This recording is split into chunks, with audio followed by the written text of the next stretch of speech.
الميزه معانا في الثلاث دروب ان المجره بتاعتهم مجر بلون على قطاعات 18 متر. طبعا المجره فيها ميزه السلاسه والنعومه، ولكن ده نقدر نعوضه حتى لو على المجر السفليه الصيني، يعني مش شرط تكون مجر جانبيه او سفليه بلوم، ممكن تكون مجر صيني تديني برضه نفس الفينش ونفس الاوبشن، لان المجره دي سعر المجره الواحده ب 1600 جنيه.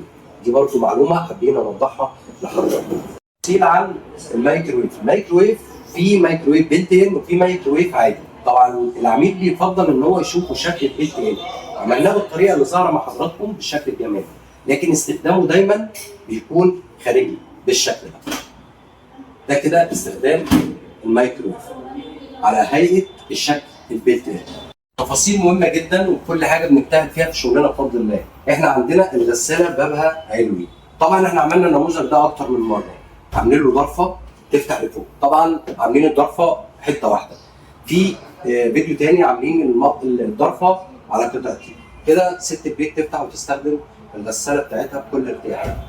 في المطبخ بتاعنا ده ما كانش موجوده الجزئيه دي، احنا ضفناها من عندنا علشان نكمل الشكل الجمالي.